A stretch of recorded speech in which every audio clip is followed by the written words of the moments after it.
Honestly, it's going to come down to Andy Mage winning these fights. He's getting very close to a Reaver if he indeed is going to go for a heart.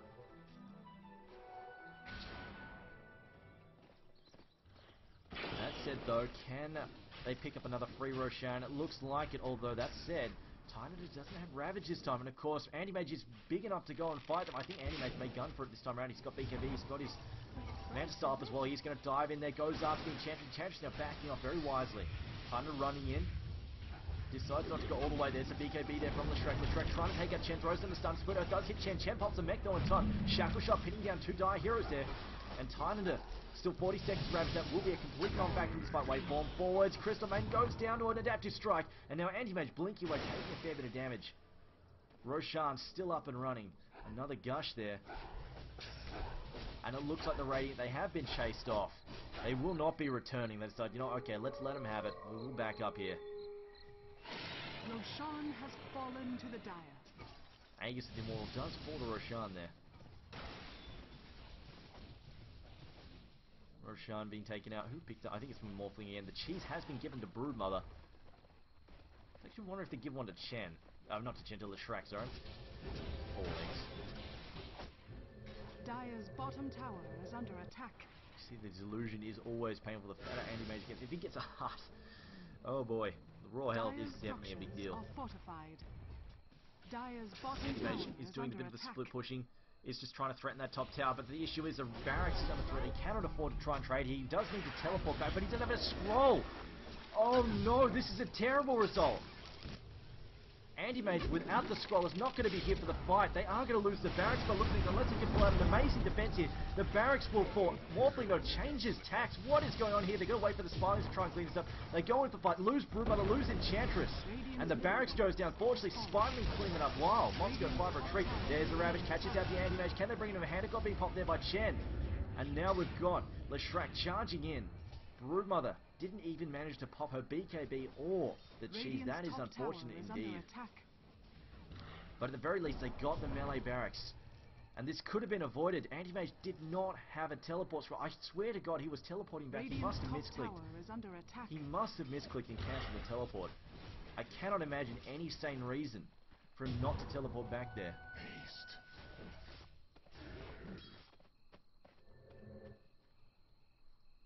I will actually double check that one on the VOD later. And of course, if you want to catch the VODs, guys, I will be putting up a VOD later. Or either you can, of course, just buy a ticket. Get your hands on a ticket and you will have access to all of the VODs for this tournament. See Moscow 5 going to throw down. They throw in the Silence there, and Andy Mage does have the Mana Spell ready to knock that off though if he needs to. And now Morphling going in and getting himself in the hot water. He will get taken out. However, he does have Aegis. Crystal Maiden gets shattered. No, it's Chen gets shattered there. Crystal Maiden pops down. The Medallion of Courage. They do have Dust to spot the Broodmother if necessary. Andy Mage now blinking out. He does have money for buyback if necessary. Crystal Maiden gets shattered this time round. Andy Mage blinking away once again. Morphling. 2.9k in the bank. I think he's possibly going to save. We just need to save for buybacks that badly. They do have a couple of towers on. They do have outer towers still left up there, and unfortunately Windrunner about to get cleaned up here. It's a lot of damage about to get stacked on it. As the debuff gets in, the amp damage from the Orchid kicks in and wrecks Windrunner. Andy Mage says screw it, goes to the top lane of farm, says you know what, if we can't fight this, I will just back off. Radiant's middle barracks are under attack. And at the moment, Moscow 5 just completely unstoppable. These free Roshans have really been hurting on Shakira. Has fallen. Of course, this is just game 1 of the best of 3 series, everybody, so remember, we have plenty of stuff coming up. And now they're just going to go for bottom racks here. We've got everybody sitting winning up, going for the Radiant side. We've got Andy Mage blinking in there. Unfortunately, the Chaos Meteor not doing very much at all. Leshrac, though, taking a lot of damage there for Andy Mage. Andy Mage are not caring about the DPS for Leshrac. One more auto attack. Leshrac gets taken out. Hand of God. Crystal Maiden pots freezing fields. Hits absolutely nothing by the looks of things. Enchantress, the next target, use Focus Fire. She will heal herself up, though, and extract herself from the fight. Dust gets popped there on the Broodmother. Broodmother, though, does not care. Adaptive Strike finishes off Crystal Maiden. And Andy Mage, though, has to go back to heal. And this Rax is looking set to fall, though. Andy Mage is back, though. There's the Tornado setup. Broodmother losing a lot of health rapidly. There is a basher on Anti-Mage, and they barely save this tower. The stun! No, he gets the last hit off. Morphling manages to sneak in a barracks kill there. Fantastic work from Moscow 5, sniping these barracks. And despite all of the work here from Shakira, Moscow 5 is just running them in circles, and Anti-Mage is getting focus fired in these fights. Chen is getting taken out. And I feel almost like he should have gone for a hard. He really just needed the attrition power. He's being sent back to base too early to heal. On the other hand, if he had a heart, A, he would be harder to kill, and B, he could just duck out of the fight for like 5 seconds, blink away, heal, then blink back, and he wouldn't need to teleport all the way back to the fountain. I think this is really, really hurting him, the fact that he's gone for this early basher. Although he does have another 3.4k in the bank. He's very, very rich. Holy cow, is he rich or what?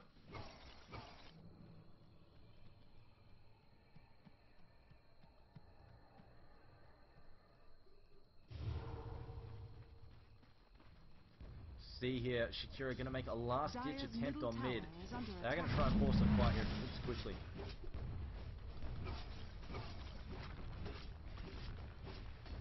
We'll just try and keep the stream chatters up to date. This is the juggling act here, but it's unfortunate. Twitch servers aren't down. There's not much I can do about things. I'm sorry. This makes me feel really, really bad. Moscow 5 though, going to hold the defense there. Look at Chach's health just melt. The BKB pop though once again by Anti-Mage. Anti-Mage are immediately on the defensive as we see Yule's being popped there. Ravage gets thrown down. Great Ravage there from Tana. Blinks and then initiation there. Counter initiation. And we've already lost Crystal Mage. Chen is down as well. 2 for nothing trade so far. And already Shakira is on the defensive. Things are looking grim for them. And now I think Moscow 5 is just going to rotate. Oh, I think they're just going to push down the mid lane and then rotate to the top barracks there. They're just going, you know, let's get creep in the base. In fact, creep are going to naturally get into the base here. And once they're in the base, they don't need to worry about the BD protection. They will just bust down this tower as quickly as possible. Look, they're even motioning on the map there. You can see it right now on the mini-map. They know exactly what they need to do. 2 heroes down. And without that support, Anti-Mage really can't do a whole lot except try and trade, although they know he's needed back here right now. He teleports back in. Here comes the last-ditch attempt to defend from Shakira. Can they hold the line? It's going to be an epic defense if they can. They're going to target by the Broodmother now. Broodmother the first one to get taken out. She throws in the top of Anti-Mage. Anti-Mage gets focused by it. He gets taken out. As the heal there on Broodmother finally pops her cheese. Morphling is dead though. Morphling can probably buy back if necessary. 2.4k in the bank. Yes, he can. As we're going to lose the Enchantress, but another Barracks gets taken out. No Megas just yet. But at the same time, we're going to see, again, Leshrac getting picked off. Good little counter-attack there from Moscow 5, but they don't care. They're like, you know what, who gives a crap? We took down the bottom barracks here, we took down the melee racks here. All that's left is one ranged barracks between us and Mega Creeps. See a Broodmother pushing back this top lane quite quickly. In fact, they're probably not even going to care if they trade for Creep there in the mid.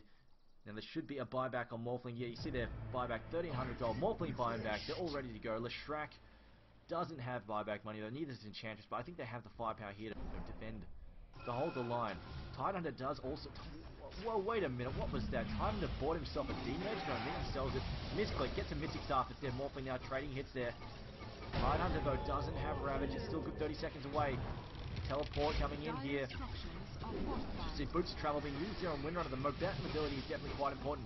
As Morphling just buying some time for his team, charging back towards the fountain, going to go and heal. Enchantress back up and running. Leshrac is here as well. They're still trying to trip this tower. They just do not have the push power. The Forge Spirit working on this tower, but not doing enough damage. They are going to try and clean up Chen. Chen, though, getting hit by that Ethereal Blade. No, he pops his own Ghost Step. It's not an Ethereal Blade.